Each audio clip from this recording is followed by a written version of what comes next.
LV55 Media, LLC presents the Heroes of Montfort Point interview series featuring Montfort Point Marine, Stanley Porter, Part 2, hosted by Patricia Williams.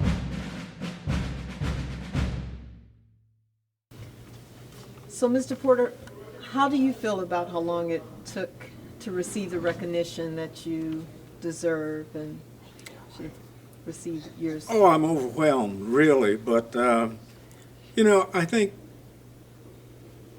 after coming out of the Marine Corps, you knew you had done your job, and you knew that you had a self-recognition. Whether it was involved in the history or not, we knew we did it. We knew we did a good job. And as time went on, we just felt better and better every day.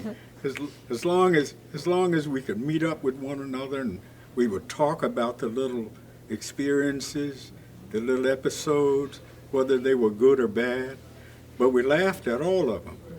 And I think that's where the joy came in, knowing that we had made history. And then when this come along, listen, we were ready to jump rope again,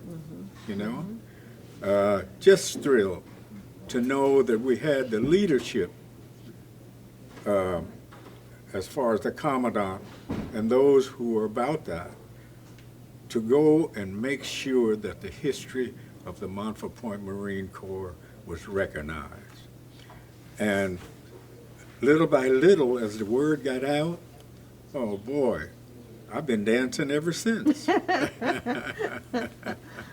great. So it's a big thrill, if that answers your question.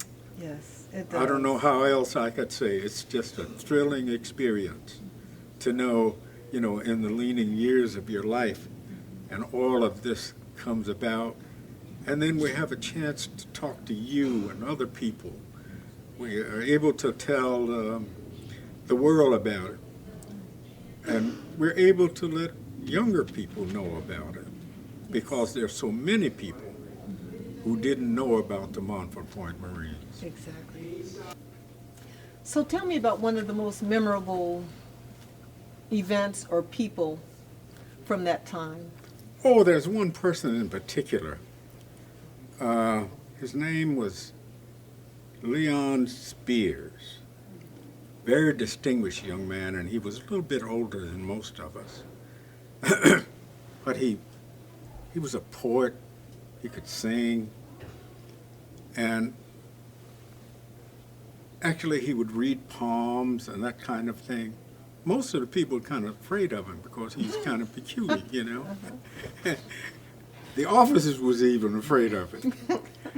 But anyway, I wanted to hang around him. I didn't understand what was wrong with him, because when we would get out on liberty, the girls would follow around. He had that unusual magnetism. One day we were going to Raleigh, and we were heading for Shaw University there. But anyway, a very beautiful girl set off to our right. We were sitting in the very back. And that girl was so pretty, she just made me speechless. And I didn't know what to say to her, and I wanted to so badly. And he sat there and looked at her beauty and wrote a marvelous poem about that young lady. Wow. And at the next bus stop, he got a chance. He went down, introduced himself, and read that poem to her. Do you know we ended up at that young lady's house? We met her mother, and we had dinner with them. Wow. And I thought, and since the service, nobody's ever heard from her. Wow. That was one of the remarkable people that I can think of. Of course, there are others. We had a group of outstanding people in there, and some of them had some unusual character build-ups. But he's one. Wow. Well, hopefully one of his family members may see the documentary and I hope so. reconnect. Yeah. That would be nice. I hope so. So tell me about the spirit of the men.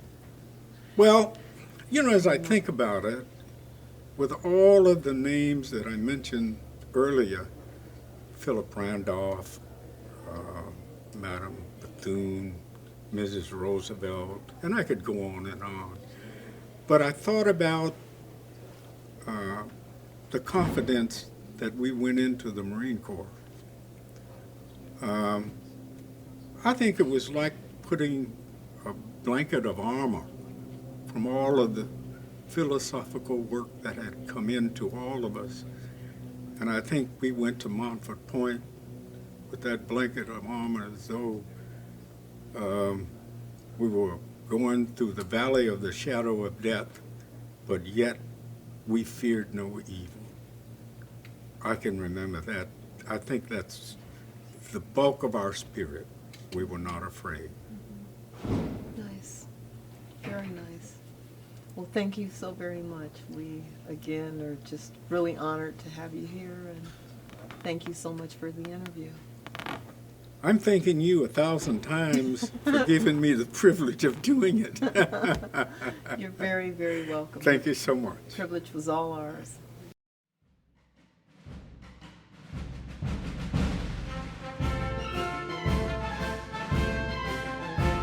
Special thanks to Jimmy Michael Truitt and the National Montford Point Marine Association. This episode was recorded on location at the 4 Points by Sheridan, San Diego, California, on February 28, 2013.